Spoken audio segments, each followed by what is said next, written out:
What's up, Degenerate Nation? Welcome to the Big Bets on Campus podcast. This is the College Football National Championship betting preview. I'm Stuckey, and with me, as always, is Collin Wilson.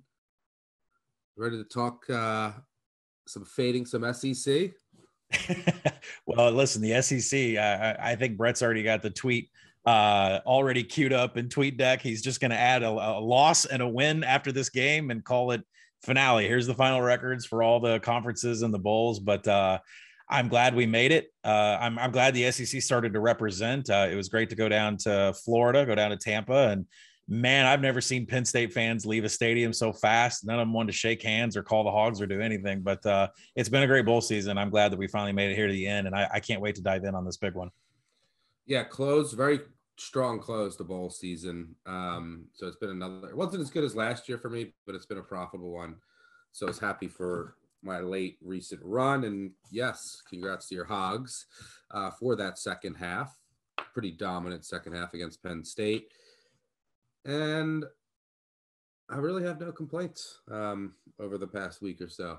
The Kansas State LSU. I'm just excited that we go from Kansas State LSU, whatever that was, to Alabama, Georgia, who were the two best teams in the country, the teams that I had power rated 1 and 2. I'm sure you did coming into the year. Yeah. So look, I know it's Alabama, Georgia again, but they're the two best teams with lots of storylines, right? Like this isn't just the same. It's not like Clemson and Alabama again. Like this is, all right, what happened in the SEC championship game? Bama as an underdog. Can Kirby get over the hump? Like there's a lot of storylines to get to. So I guess we'll start with let's start with the college football. Before we get into some of the details, I'll go over some of the history from a betting standpoint when we get to the actual game. But let's start with the college football playoff semifinals and wrap up just a couple minutes we'll spend on this, on what you saw, key takeaways, and then we'll move on to a recap of the SEC championship game, key takeaways there, why it mattered, why it didn't, and then we'll move on to our preview of the game.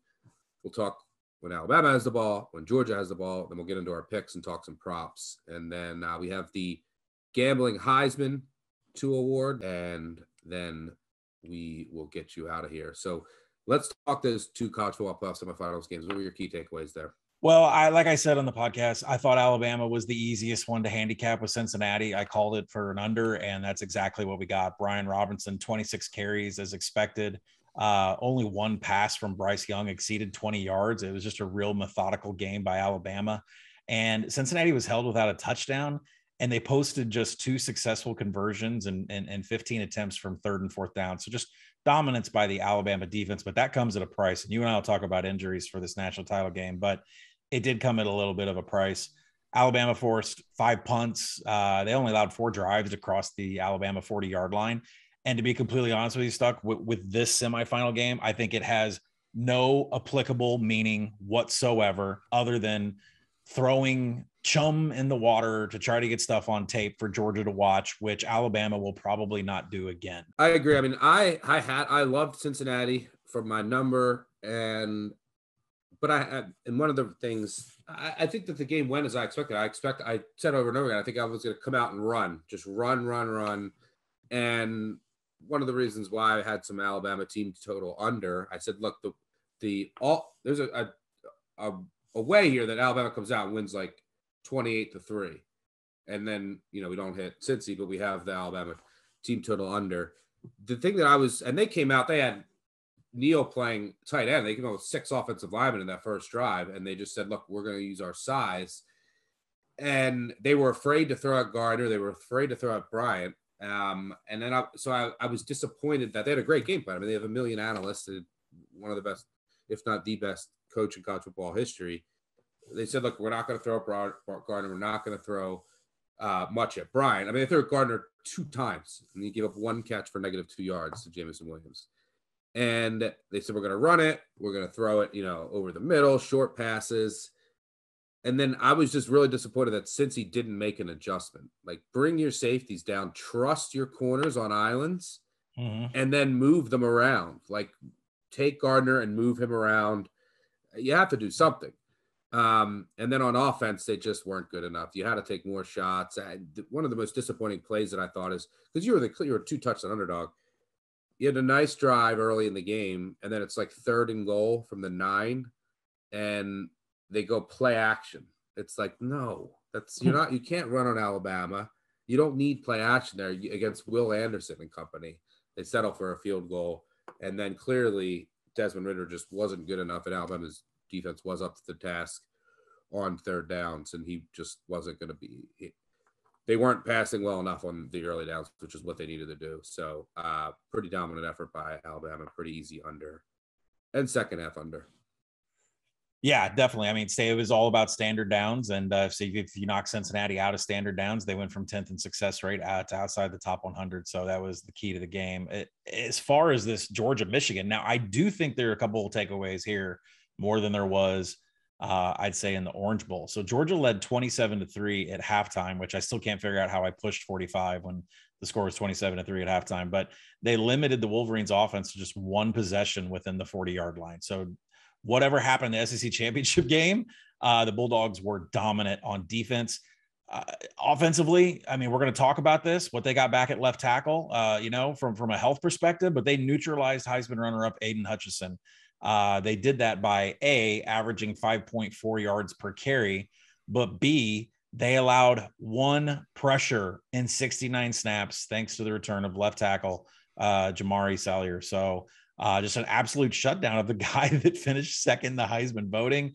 And the Bulldogs defense piled up 7 tackles for loss and 3 turnovers. What I think is interesting, the one play that really sticks out to me, Stuck, is Kenny McIntosh toss sweep, throwing for a touchdown to Adonai Mitchell. That's not going to happen again against Alabama. I guarantee there'll be a toss sweep to Kenny McIntosh, but both coaches, Saban and Kirby Smart, have said this week, like, listen, we're not going to have a huge change of game plan from the SEC championship game. There'll be wrinkles. And I think that's exactly what that McIntosh pass was. So interesting from that standpoint, but yeah, Georgia dominated. Yeah, that game went as I expected. I thought it was going to be all Georgia, one-way traffic, horrible matchup for Michigan. And that's how it played out. So I bumped Georgia obviously because of their margin, but my key takeaway there is Bennett got his groove back, right? Like, he needed that after the SEC championship game. He looked fantastic, and Georgia was who they were all year, and they dominated another team. If you take away that Alabama game, since the opener, they've beat every single opponent by at least 24 points, except for Kentucky, who only lost by 17 because they called a timeout with 1 second to go and then scored on the final play.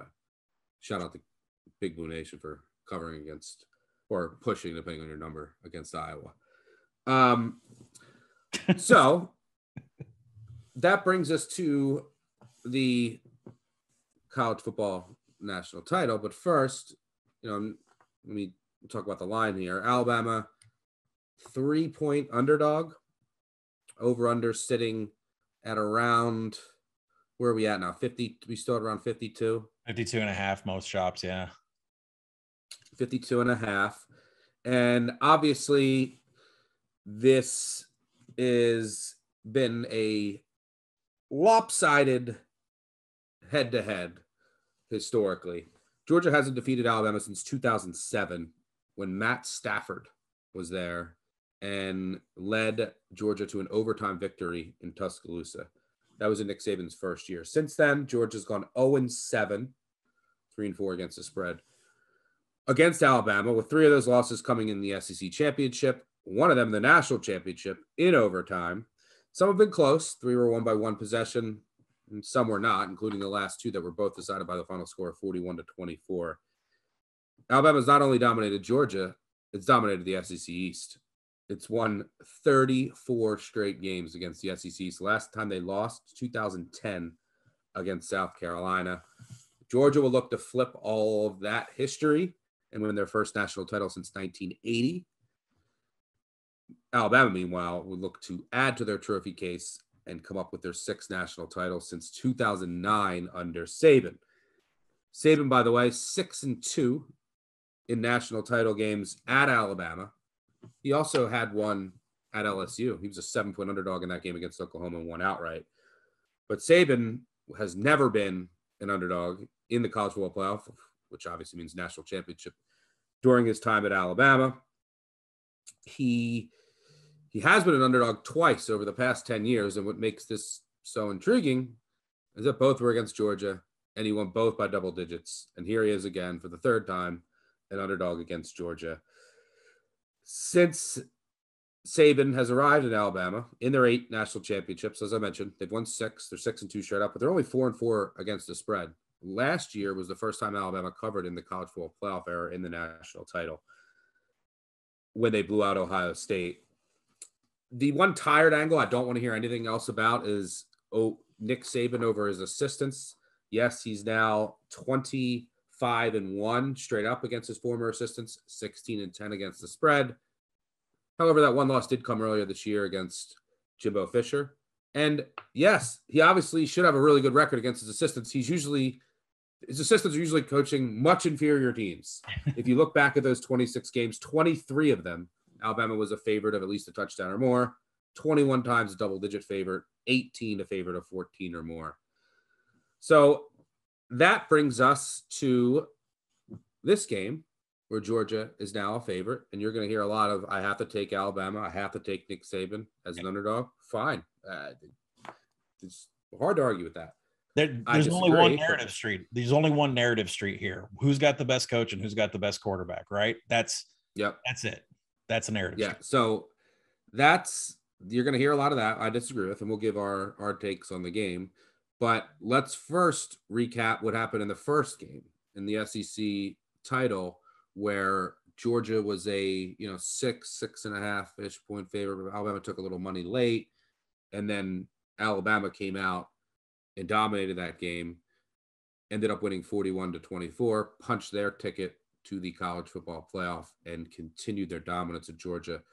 What were your, everyone obviously knows that Bryce Young went crazy, Jamison Williams went crazy, Stetson Bennett threw a couple key picks, but what were your key takeaways from that game that you think are, and why it was maybe relevant or not relevant for this one? Yeah, I think the score is not really indicative of how close that game actually was. I mean, Georgia was running their offense just fine in the first half. And Alabama offensively had their best day of the entire season on the offensive line. They moved Chris Owens out to right tackle. They moved Seth McLaughlin into center. Bryce Young still had 22 pressures, but he was never sacked. Young had 4 big-time throws. I think what's important, though, is that Alabama attacked the middle of the field in between the hashes. Young went 15 of 22. And then you're going to hear the same thing from Georgia. They attacked in between the hashes. Brock Bowers came into that game, tight end Brock Bowers, freshman from California, with 46 targets on the season. And then he gets 15 in the SEC championship game. And there was just no answer for Brock Bowers whatsoever. The second highest other targets were James Cook and George Pickens at 5. So it was really, the Bowers show. And when I say Georgia attacked the middle of the field, that really was at Brian Branch. It was also at Daniel Wright. That's who Bowers went straight at. But eventually 8 different defenders, which we'll talk about this in the handicap later, 8 different defenders in the Alabama secondary took a shot at trying to guard Brock Bowers. It just wasn't happening. Stetson Bennett, just like Bryce Young, he went 22 of 34 down the middle. There were 15 pressures on Bennett, except Alabama actually got to him. 3 sacks, 2 balls thrown away. I kind of argue about him having turnover-worthy plays. That interception by Jordan Battle was an amazing play, because what happened is called robber coverage. And that is where Bennett looks directly at the right side of the field. He turns his eyes to the left, and Jordan Battle, instead of backing up to play safety against the wide receiver, jetted in at Bowers, who had like 13 targets at that point, and just picked Bennett clean and ran it back. So it was more of an amazing play by Jordan Battle there. And then the other interception was the fact that Bowers didn't run his route completely. So I think Stetson Bennett actually had a very, very decent game. I think he's going to be ready here in the national championship. Kirby Smart admitted, I think one big takeaway everyone needs to realize, which is why I'm kind of waffling on the total here. Kirby Smart came in the press conference afterwards and said they just were not ready for this pace of play. If you go back and look, Alabama, 25.9 seconds per play throughout the entire season, 22.1 seconds per play in the SEC championship game. They're running at Western Kentucky speed. They're within a second of how fast Kent State runs. And Kirby Smart said they just weren't ready with that. They'll be ready for it this time. He also stated that Bryce Young was just completely elite, and Georgia has to find ways to get pressure on him. And we'll talk about it in the handicap here coming up. I think there's absolutely a way to get to Bryce Young. But with the big thing we need to mention, I'll leave it off here, John Mechie tearing his ACL with 1 minute left in the second quarter, biggest handicap. That and the offensive line are the biggest handicaps in this game. Yeah, I agree. I mean, when I went back and looked, I said, wow, they ended up generating a decent amount of pressure. I think a 36% pressure rate, which is higher than what Alabama allowed all year, at around 35%, which is not good. And Alabama, by the way, allowed 7 of the 11 FBS teams that faced in the regular season to have a higher pressure rate than they averaged for the entire season. So the offensive line obviously struggled all year. Georgia didn't translate from pressure to sacks or pressure to havoc or pressure to negative plays. Alabama predictably couldn't run the ball. If you take away a couple of Bryce Young scrambles, they had a 27% rush success rate. You can't run on Georgia. I don't expect them to run here. Yep. Georgia also didn't have success running against Alabama. These are 2 elite run defenses. And I just think that, look, there's a couple – you have to remember that it's just one game. That's what people are you're going to get so enamored with just one game where you saw Alabama win. It's just one data point, right? Like if Texas A&M played Alabama again, would you bet Texas A&M because Texas A&M beat them? No. But, Bryce Young had a spectacular game, and Jamison Williams obviously went off. Mechie had like close to 100 yards, then he got hurt. That'll be a big loss. And their defense, I think the biggest takeaway for me is that their defense, Georgia's defense, obviously didn't have a good day, but they had some new pieces playing new positions, and they were trying new things. So they were playing a lot more zone and different coverage looks in the first half when they got really far behind. And then Stetson Bennett is obviously not at his best when he's trying to throw from behind, right? And like Alabama was able to build a big lead in the second half. That's when their pass rush can pin. Will Anderson can pin their ears back, come after him. They know they're going to throw. Georgia's so successful throwing because on early downs, the run, play action. But, so Georgia's secondary, all these zone looks, they weren't really blitzing as much. I expect that to change. I expect them to go back to their MO here and play a lot of man, play a lot of blitzes. That's what LSU and Auburn did. Press man blitzes almost beat Alabama, really shut that Bryce Young down. Yep. So I think that's what we see. I don't know if Kirby outsmarted himself and said, look, this is what Alabama is preparing for because they know us, so let's switch it up. Or if he just said, let's try out some new looks because we're already in the college football playoff and we're probably going to see this team again. But again, it's one game. I will tell you that this is a rematch in a bowl game. And this time it's a national championship. And that's only happened 2 prior times. Teams that have met in the regular season met again the conference championship, met again in the national championship. Happened in 2011. Alabama fans, you lost 9-6 at home to LSU in overtime. Game of the century back then. Game of the century. And then you came back in the national championship and beat LSU 21-0. 1996, Florida beat Florida State 52-20 in the national title. They lost 24-21 the prior game. So talk about a flip. That's only a sample size of 2, but it just reiterates, don't overreact to one result. And just take a look at 2017 Georgia. They lost 40-17 to Auburn in the regular season. Then they won 28-7 in the SEC championship against Auburn. Bowls overall, teams that lost the first meeting that have met again, lost the regular season meeting and met in a bowl or, college football playoff anytime, 15-7. The team that lost the first meeting is 15-7 in the second meeting, including 9 straight wins. 20 of the 22 teams have improved their margin.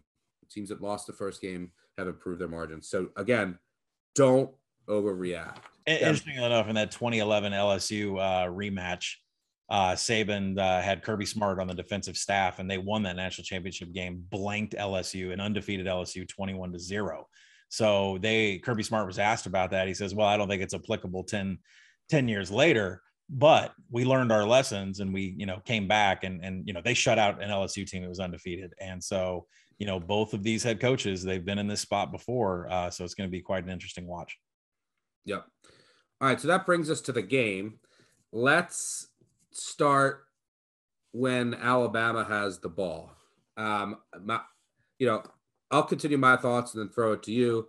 I don't think Alabama is going to be able to run the ball. Mm-hmm. I don't think they're going to really try to run the ball all that often. Mm-hmm. This is a really smart team, analytically sound. So I don't think you'll see them really try to run. Every once in a while, you got to keep, the other team honest, but that will not be a big part of their game plan. And so I expect them to come out throwing, and I expect them to come out using lots of pace. And, that kind of limits what Georgia can do flexibility-wise, tries to keep them on their toes, and they're going to come out and let Bryce Young cook. Now, I think Georgia, and this is the key to the game for me, will be a completely different unit on defense this time. I think you're going to see more man. You're going to see more blitz packages. You're going to see some of that pressure get home. You're going to probably see Chris Smith in the slot at the star position. You're probably going to see help on Jamison Williams. And you don't have to worry about John Mechie this time, who had close to 100 catches and over 1,100 yards for the season. And if Georgia's defense is up to the task, as they've been all year long, sans that Alabama game, that leads to the offense having more success because you're not playing from behind and they control the game. So I think that this is a game where Georgia's defense looks like the defense that we saw in every other game, a historically dominant unit, than the unit that we saw against Alabama in the SEC championship game. So I expect a really strong performance. Look, Alabama's a Heisman winning quarterback, 5-star talent all over. And they have one of the best receivers in the country. They're going to make plays and they're going to score some points. But I think Georgia's defense will look completely different schematically, execution-wise, and that is going to be the difference in this game. What do you see when Alabama has the ball? Well, I'll start off with something you said. I mean, everyone is hot on Brian Robinson and Trey Sanders right now. We'll get to the prop market and our props here in a little bit. After what they did to Cincinnati, everybody thinks that that's the way. That's what's going to lead them here. No, they only had 19 zone read attempts in the SEC championship game against Georgia. They averaged 3.5 yards per carry, no breakaway, no elusiveness. You don't run zone read against Georgia, which is why Alabama was smart enough to only attempt it, I think, like 14 times by Robinson and 5 by Trey Sanders. So it's just not going to happen here. And then that brings up one of the biggest handicaps on this side of the ball is the health of this offensive line. Period. I mean, they were a dumpster fire down the stretch. Auburn, Arkansas, LSU, they swap players out. They get challenged before the championship game by the coaches, and they produce their best day. Now we're looking at right guard Emil Ekiyor, possibly out. Right tackle Chris Owens gets helped off the field, favoring one of his legs, a lower body injury. Absolutely no word on these two players. And where are they going to go? They're going to go back to Damian George Jr. at right tackle. This is a guy that allowed 5 pressures and 2 sacks on Bryce Young against Auburn. Do they play Amari Kite? I mean, he was mentioned in the presser. He's got 64 snaps of experience. We know at the right guard position, they're going to, how they're going to fill that out. But the injuries on the offensive line, I think you're going to keep Alabama in an up-tempo offense, or at least Bryce Young will implement a quick passing scheme to avoid sacks. His best NFL QB rating is between 1.5 to 1.75 seconds of release time. So whether they're playing tempo or not, I just don't expect Bryce Young to have the ball that long. And when we go to what we were talking about with the coverage and the blitz packages and what Dan Lanning is going to do, Mr. soon-to-be Oregon head coach full-time instead of defensive coordinator, I don't think that we can skip over how big the John Mechie injury is. Leader in receptions, best blocker downfield. More importantly, if you watch that SEC championship game, Bryce Young pointed Mechie on one end zone attempt from 40 yards away, pointed Mechie in the middle of the play to run a different route and then threw him a touchdown pass. That's the kind of chemistry that Bryce Young had with John Mechie. And now he doesn't have that, because all Jameson Williams is a burner. He's got a double move that is going to get him in the NFL, and he is just a spark plug and just takes off. But that's not the kind of chemistry that Bryce Young has with John Mechie. So the loss of Mechie hurts Jameson Williams, because Alabama would put Mechie in motion, and then they would hide Williams in bunch formations. And when you use bunch formations, it forces your defense to expose their coverage so they know who they're going to guard when that bunch breaks out. So now simply Georgia can assign a safety and a corner to Jameson Williams and just go straight from there playing man. So the loss of Mechie, I cannot state enough from Bryce Young perspective, from a Georgia coverage perspective, about how big this is. Now, who picks up the slack? Because it's important. We're betting props. Both Slade Bolden and Ja'Cory Brooks, they're going to get Mechie's targets. Bolden had 316 snaps from the slot. He had 7 targets in the SEC championship game. He attacks the middle. He moves the chains. Brooks is the new home run threat. Ja'Cory Brooks, 5 targets, 4 catches against Cincinnati. He was scattered all over the field, 12 snaps in the slot, 18 in the wideout. I feel like he's filling that Mechie role, and he boat raced Arquan Bush, one of the best corners in the nation, a 44-yard touchdown pass, which is going to give Bryce Young confidence in hitting him. So I would say I'm a little nervous about Mechie's not there. The offensive line makes me a little nervous. And then Jameson Williams takes a pop, returning a kickoff against Cincinnati. He went to the tent for, a little medical tent to get his shoulder checked out. He did re-enter the game, but I just wouldn't be surprised to see JoJo Earle taking kickoffs against Georgia. And, we bet the tight ends heavy last year in last year's national title game. It's worth mentioning that Jaleel Billingsley had some disciplinary issues with Saban to start the season. He's worked his way back. He tied his career high of having 6 targets against Georgia. I think the last note we got to put on here: how do you get pressure on Bryce Young, who just seems like he's floating? He seems like a video game, and he just seems like he's untouchable. I think I know what the answer is. Once John Mechie went out with 1 minute left in the SEC championship game, Dan Lanning started sending the house. I went and did some research on how much Georgia blitzes at a 28% rate, but how many guys do they send? They almost always send just 4 guys in pressure. You go back and watch the tape of that SEC championship game. In the second half, Georgia sent pressure on almost every snap, and he sent 5 and 6 defenders every single time. I'm going to tell you what's going to happen in this game. 6 defenders are coming at Bryce Young. They're going to load the right side of that offensive line, where Auburn and LSU went absolutely berserk. And they're going to line up and go one-on-one and man with everybody in coverage and put a safety in a corner on Jameson Williams. That's exactly how this is going to go. Now, can those 6 defenders of Georgia get to Bryce Young? I think so. It's a big part of my bet, but this is exactly what's going to happen here. That second half of Georgia, Dan Lanning put it out there. We're coming after you with 6 guys, which they had only done on 2% of defensive snaps the entire season. They almost always sent 4.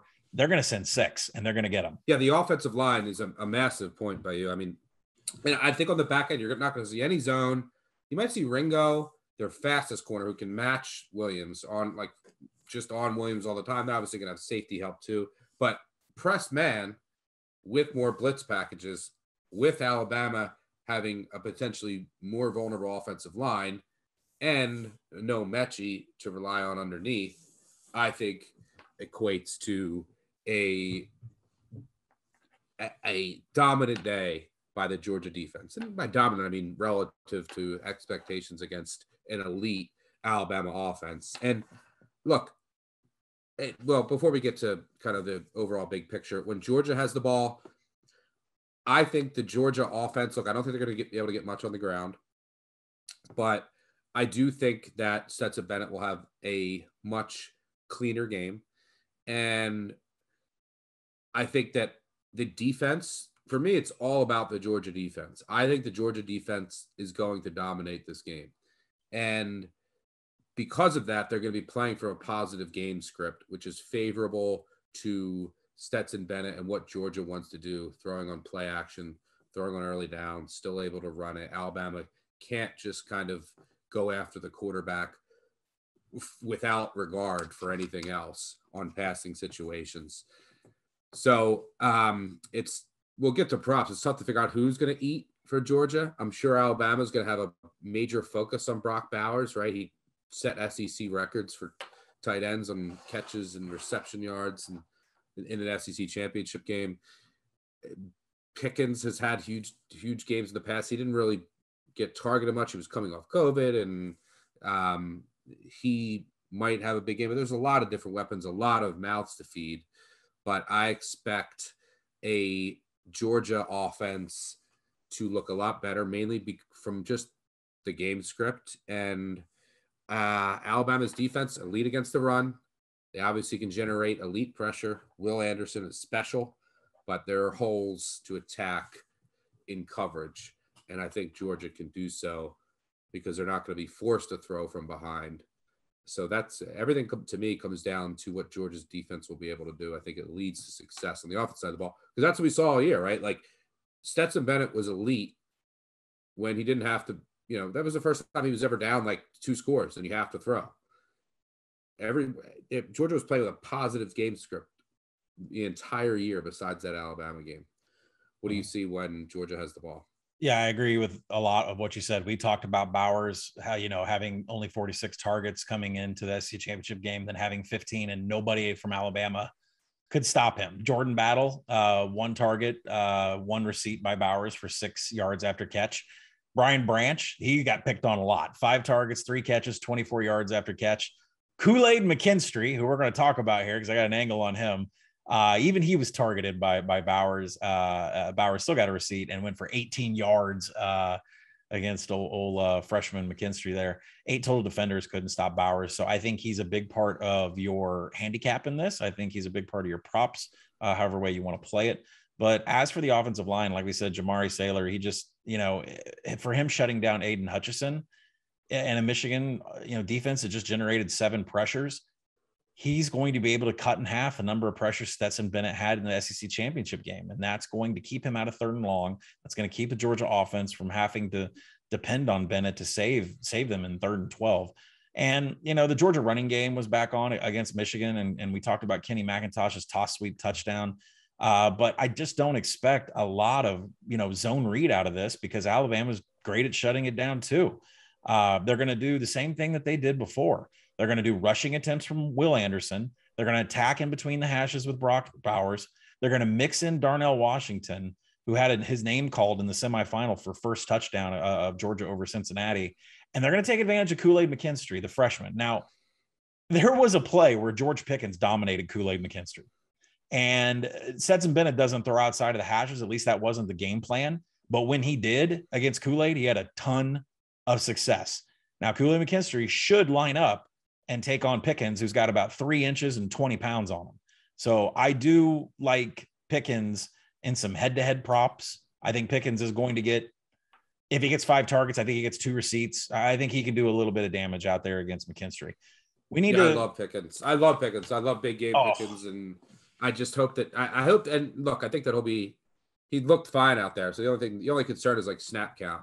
But yeah. I think that it's national title here, and he's going to have a big day.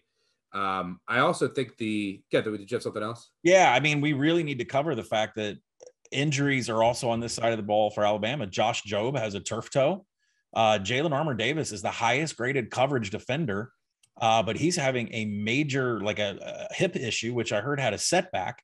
And they might not be there in the secondary. That's going to bring out a kid like Kyrie Jackson to get playing time. He's only had 50 coverage snaps on the season. There's just not going to be a lot of experience in the secondary if they have to, get around the injury to Armour-Davis and Jobe. Yep. Yeah, I completely agree. We're also not talking enough about how much the Alabama linebackers have struggled in coverage. Yes. Which, you look at To'o and Harris, they're 2nd and 3rd on Alabama's defense in snaps. They play the majority of their linebacker snaps. 188 linebackers this year had at least 250 snaps in coverage. To'o ranks 176th out of those 188. Harris ranks 160th. Harris, 135 quarterback rating allowed. To'o 162nd at 121. Just poor numbers. They're both bottom 50 in missed tackle rate too out of that group. They got dominated by Bowers. They got dominated by Bowers.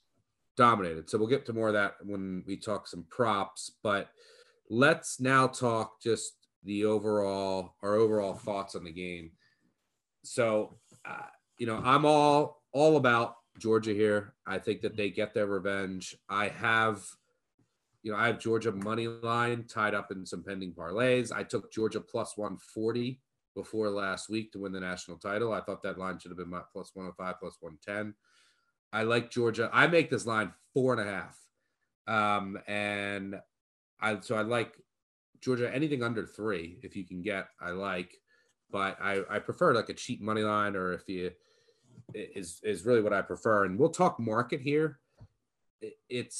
We'll talk market after we go through our picks, but my case is zoom out. Everyone stop focusing on the one game. We went over how revenge and, the first meeting doesn't mean much when these teams meet again. Alabama was the inconsistent team all year. Georgia dominated everyone. Let's throw out Georgia's loss to Alabama, and let's throw out Alabama's loss to Texas A&M, right? They're just one game. As Alabama fans would say, it's just one game. Let's focus on their 13 wins. Well, Georgia's 13 wins, all but one, and it was the first game of the year, came by at least 17 points. All but 2 came by at least 24 points. Alabama, meanwhile, played 5 of their 13 wins came by 1 possession. They went 4 in one of those games. They easily could have lost a number of them. Georgia's average margin of victory in their wins was about 8 points higher than Alabama's. Similar schedule strengths. Most importantly, let's take a look at their common opponents. 4 common opponents: Florida, Tennessee, Arkansas, and Auburn. Besides Arkansas, you're talking about quality SEC programs. Kidding. So the very quality SEC programs, they both played all 4 of those teams: Florida, Tennessee, Arkansas, and Auburn. Okay, against those 4 teams, Alabama scored 149 points. What did Georgia score? 146. Okay, so right around the same. Alabama scored 3 more points. What did they allow? Alabama allowed 110. Georgia allowed 34. The net in those 4 games: Alabama plus 39, Georgia plus 112. Just speaks to the season-long dominance of Georgia. And then, even if you don't want to go off margin or not, look at some of the season-long metrics, the advanced metrics. Georgia really doesn't have any weaknesses. And Alabama had plenty. Their offensive line, extremely inconsistent and had some holes. Their coverage rates, their defensive pass success rate, their defensive finishing drives. These are things that they actually struggled in. So I think Georgia is clearly the better team. This reminds me of the LSU Clemson national title, when people were like, this is Clemson, right? Like, this is Clemson. They've been one of the most dominant teams in college football. But everything suggested the body of work for LSU was like, LSU is going to cover this game. And I think that's what happens here. Georgia was the best team in the country all year long. I still have them as the best team in the country. I have them as 4.5-point favorites.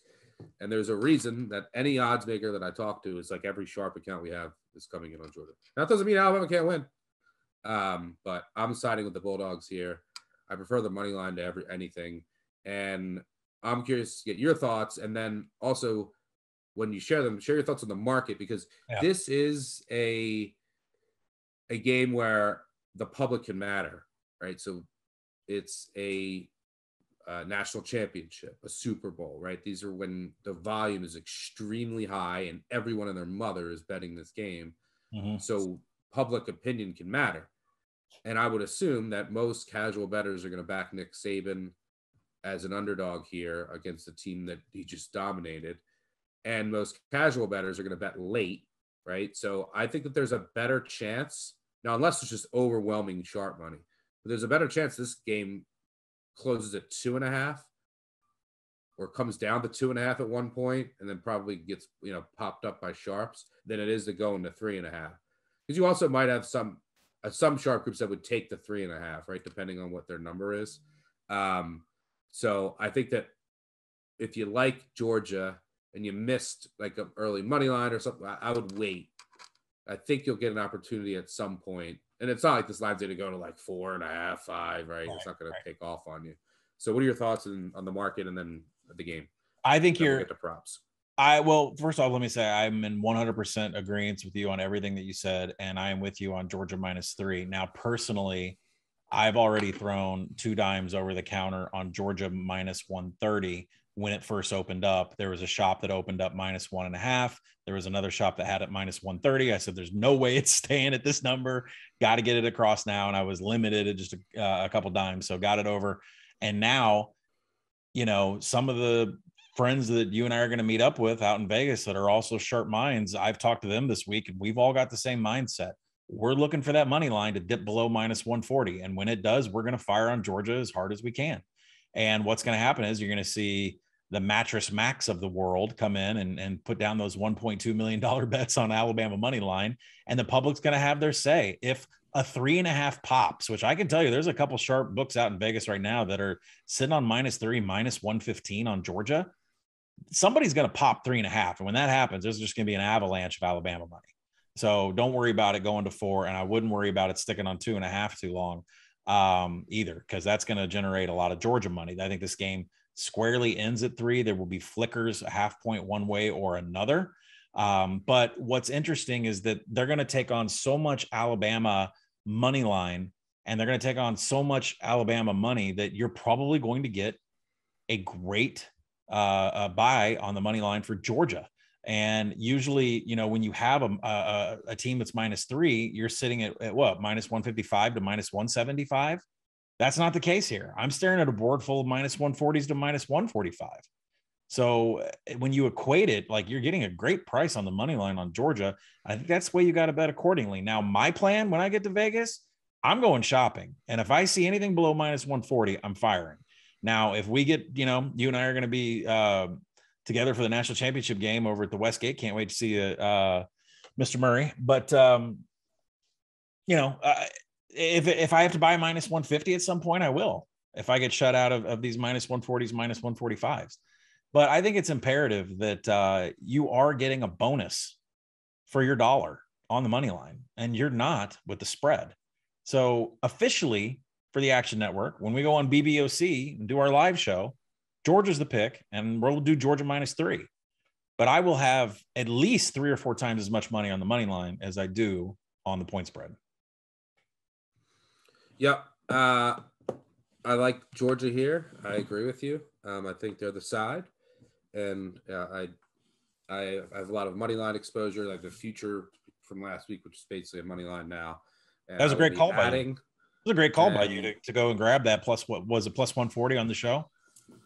Yeah, I mean, I made the +105 because, well, number one, what I was incorrect about is I thought Cincy had a better chance of the market implied, right? So that was baked in. I thought that it was an awful matchup for Michigan against Georgia, and I just couldn't see Georgia losing that game.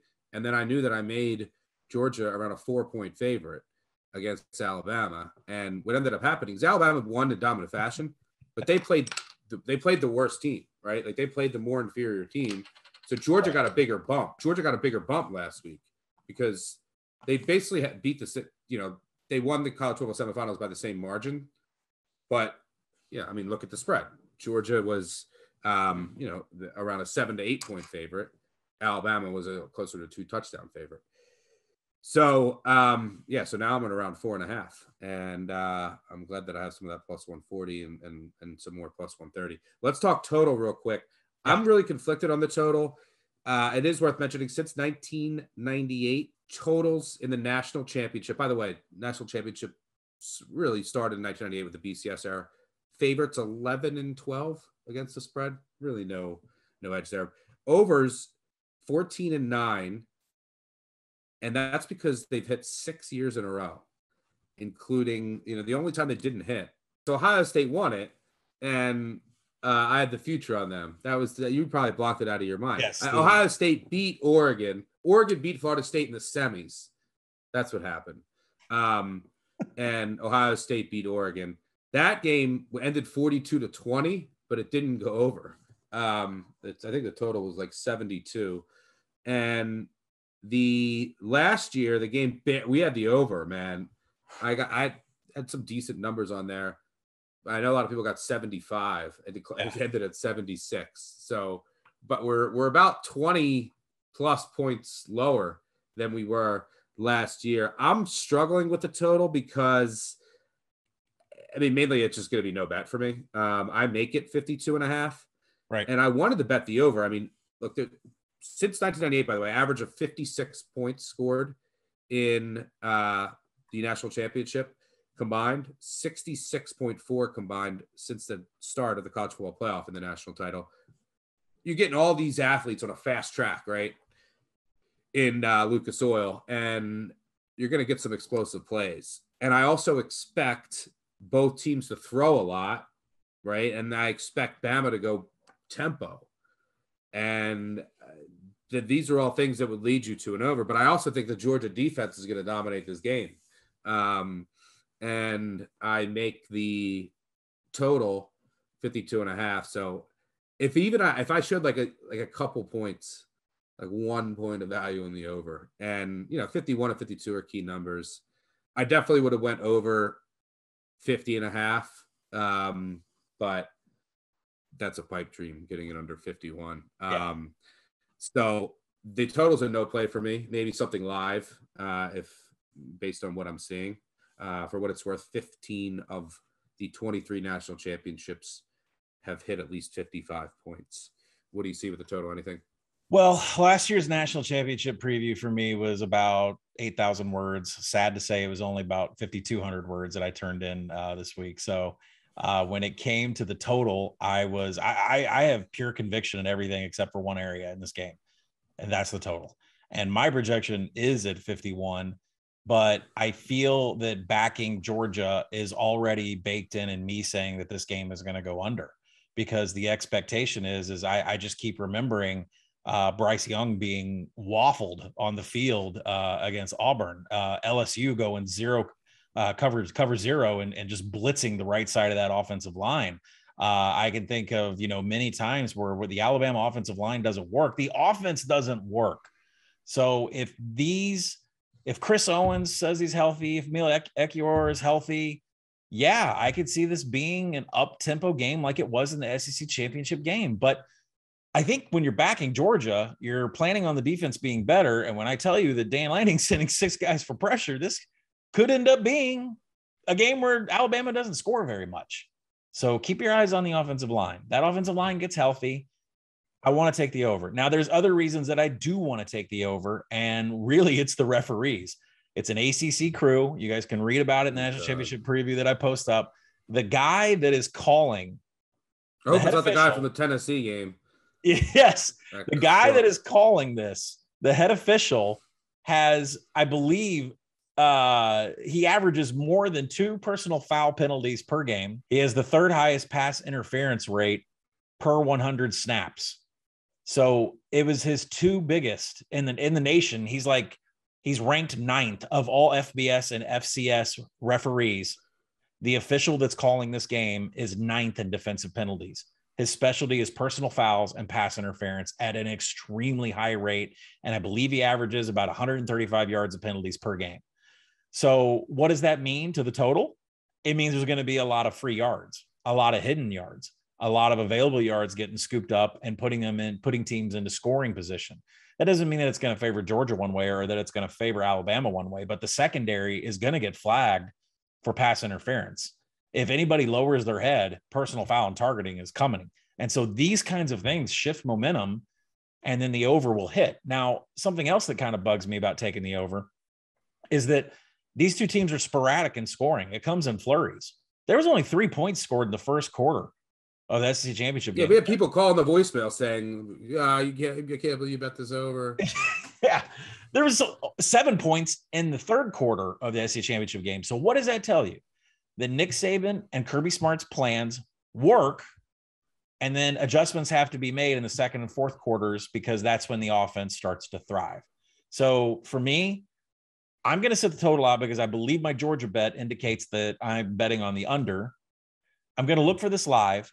Key numbers for me, 44 and 65. I know that's a really large range, but I just don't know if Alabama is going to be in tempo, and I don't have enough information on the offensive line to make a decision on if they're going to be Western Kentucky fast or if they're going to pull back and be SEC Georgia slow. So that's one thing. Pace is a big deal, and I need more information on the offensive line. Let's talk a little props.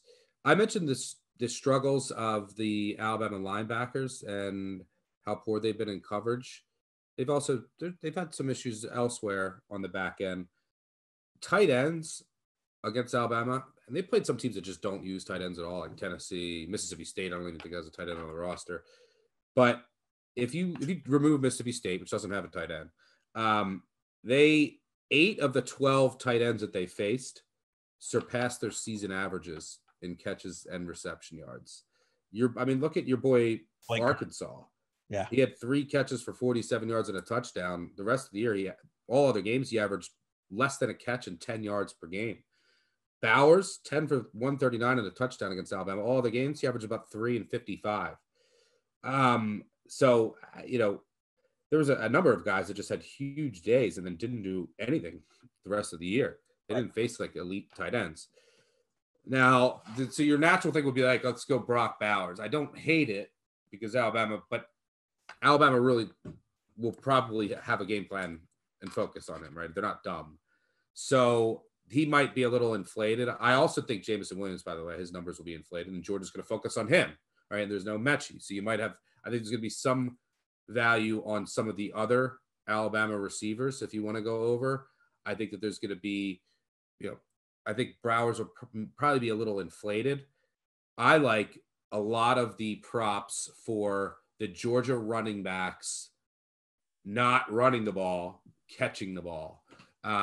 So, I like them maybe to, and this could play in the red zone. I also like Pickens. I think Pickens is going to have a big day.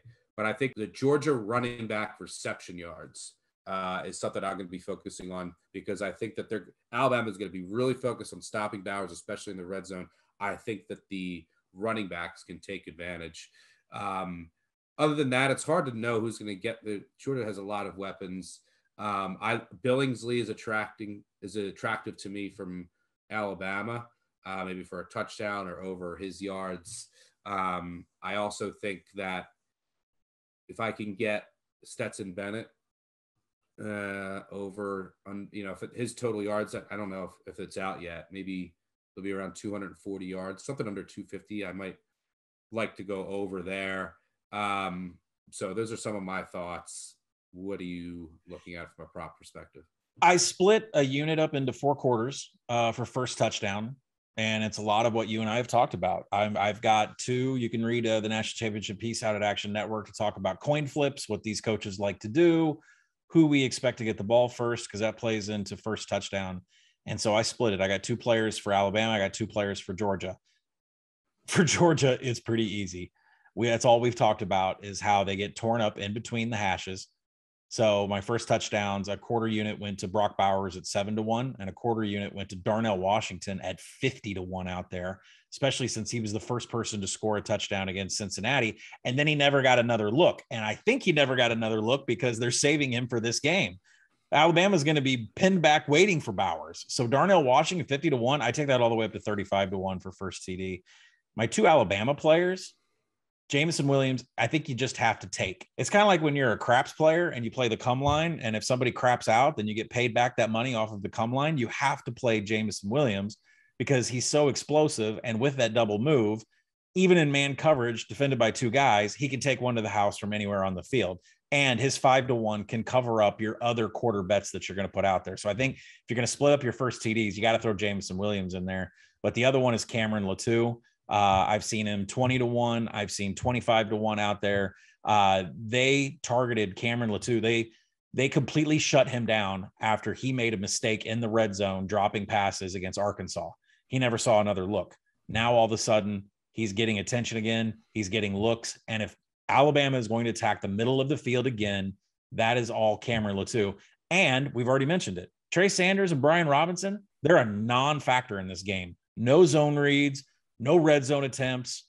It's going to be Bryce Young throwing short. Cameron Latou is the perfect one for that. Yeah, and I mean, as far as yards go, I mean, Bryce Young over rushing yards opened up at 8.5 today out on the East Coast. What? I mean, if you're going to get pressure on this kid, what's he going to do? He's going to take off. And in pressured situations, he's had 21 to 50 rushing yards just on scramble attempts. He's not a designed yards guy. He doesn't run on design. He runs on scrambles, and 8.5 is super low. I would take that up into the 20s. And then, of course, like I said, Brian Robinson. I like that. Yeah, Brian Robinson under rushing yards. That came out today. We're recording on a Thursday. That came out this morning at 85. I tried to pound it, and it went down to 80.5. I would take this down to 54.5. Brian Robinson under rushing yards. Trey Sanders, same thing, except his number is less. Opened at 31.5 today. I got a piece of that. I would take that all the way down to 24.5. And then as finally as a prop that I love, longest touchdown, over 52.5 yards or better. Now, why do I say that? Well, yeah, there's Jameson Williams on the Alabama side of the ball. But I go back to George Pickens against Kool-Aid McKinstry. That is a corner, freshman corner, working against a much bigger wide receiver with, safety help that is inexperienced. I think George Pickens is going to be a target for deep bombs and touchdowns for Stetson Bennett. I will take over 52.5 yards as the longest touchdown in the game. Both sides of the ball can fill that, can meet that bet easily. All right, there you have it. As in-depth as a breakdown of the national title as you will find. We'll have more prop stuff. Make sure you check out Action Network app. We'll be putting stuff in there as we play it throughout the weekend. And if you're in Vegas, let us know. It's circa a day. Somewhere else on Saturday. It's circa Sunday. Westgate Monday. Hit me up. Buy you drinks. All right. Before we get out of here, we have a couple other things to get to. We have to get to our end of season awards. So first up, we have our big bets on campus bad beat voicemails of the year. We want to thank all of our callers, especially our longtime listeners, such as John from Long Island, Martin, formerly of Chicago, Juice from Rochester, Tyler from Corpus Christi, Adam from LA, Nash from Colorado, and of course, Mr. Minor Mother Effing Nation himself, Jason from El Paso. And thanks again to everyone who called 959 Bad Beat this season. The two comments that I have, one serious, one not so much. I agree with Martin. Fuck Maryland, but at least they got a cover in the bowl for me after I lost every bet on them all year long. So it ended on a positive note. Thank you for not shitting the bed, Mike Loxley. And the Alabama comments are fitting. Colin's grandma, I didn't get it through my corn-fed head. I haven't put it on taped anything on my forehead because I'm fading Alabama. Yeah. This time is an underdog. But I will say that Arkansas, I was on Arkansas with you. That Arkansas-Georgia game was miserable. And that speaks to how dominant Georgia was. Recall Arkansas going down to Tuscaloosa and giving Alabama a game, losing 42-35. When they played Georgia, that game was over 3 minutes into the game. And you got anything?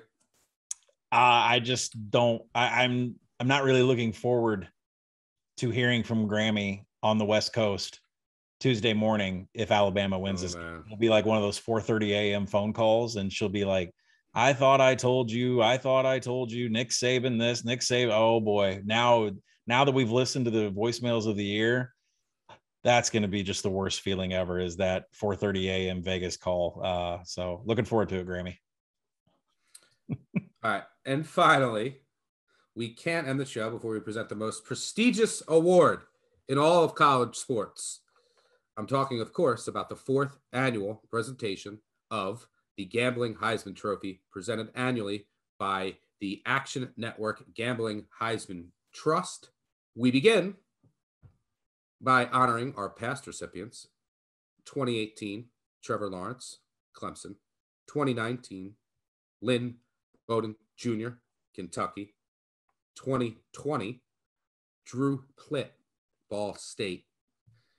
And for the 2021 season, there are many qualified finalists, but we can only award this to one player. We thought about, someone on Michigan. I think they were the best against the spread team. Oklahoma State, which got another cover, great cover for us against Notre Dame, came all the way back. And Tay Martin, I was like, maybe Tay Martin can come into the discussion, but there was really only one player that we could go with this season. And so without further ado, it is our pleasure to award the 4th annual Gambling Heisman Trophy to, drumroll please, Bailey Zappi. Zappy Hour. Western Kentucky. The Zappy Hour. Look, he couldn't get our futures home, but it was of no fault of his own. He had an enormous escape through for 600 yards. Helton kicking field goals. The snapper couldn't snap it. They couldn't field a punt. Zappi was dominant all year. Closed it out with a dominant bowl performance. Set NCAA records and was a covering machine. I don't think there's anywhere else we could have went than Zappi. It would have been Heisman for life if they got home for the futures. But any thoughts on Zappi winning the award? Yeah, first for Bailey Zappi, just a clap. Also getting a retweet on Twitter from him after getting some videos cut out, and put out there in honor of him and being our Heisman winner. But he can't be here to accept this award, but I'm sure his jaw would drop to know that odds makers had probably the biggest fuck up of the entire year when they opened up Western Kentucky and UT Martin with a total of 40. When that total opened in the first game of the season at 40, I said, what is this, a team total? This is Bailey Zappi from Houston Baptist. Are you kidding me? So I just want to say, thank you to Bailey Zappi for all the entertainment, for all the wins. And we'll be looking for the next big thing to come out of FCS and get into FBS and these group of fives and keep that in mind in the offseason, everybody. The group of 5 teams can absolutely turn on a dime. We got Joe Moorhead going to Akron. You got players from the FCS coming up into group of 5 teams. Those teams can turn on a dime. So I look forward to doing it again in 2022, but congratulations to Bailey Zappi. Yeah, I can't wait. Hopefully we can do it at more normal times. We don't have to worry about who's in and who's out for viruses all week. All right, that'll do it for us. It's been a hell of a season. You will still find us one final time talking college football, and that's for our live show, Big Bets on Campus Live. That'll be on Twitter, I don't know, around 6 Eastern. We'll be doing live from Vegas. We'll tweet out the link. We'll talk, some final props, if the market has moved, and our thoughts on the game. So make sure you check that out with ourselves and Brett McMurphy. And if you want to start listening to college basketball and getting more into college basketball, we will pivot to more college basketball episodes. There's already been some with 3-Man Weave who do a great job. We will have episodes on Mondays, Wednesdays, and Fridays. I will be on 2 of those episodes, Mondays and Fridays. Mondays, it'll be myself, BJ Cunningham, and Mike Calabrese. Fridays will be myself, Mike Randall, and BJ Cunningham. 3-Man Weave will continue their episodes on Wednesdays. They don't need me to get involved and ruin their chemistry. They do a good job on their own. And don't worry, Collin will still be popping by to talk Razorback basketball, so you can get your fill of woo pig suey. And then we're going to have lots of college content on this because it's thanks to you guys. It's a standalone show. It's a standalone podcast. So Collin, I'm sure we'll be getting ready to talk you into betting Arkansas to win the College World Series. Absolutely. So thanks again for all of your support. It's been fun. You guys make this fun. Wish we could have had a better year. Glad we closed out strong. Let's close it out even stronger with a huge national championship. Appreciate all of you listening. If you can, subscribe, unsubscribe, subscribe, tell a friend, tell an enemy, leave a review. Really help us out. 5-star reviews. We appreciate anyone who did that all year long. So again, thanks for all your support. Good luck and whoever you back, and let's close out the year strong. We'll catch you all later. Cheers. Peace out.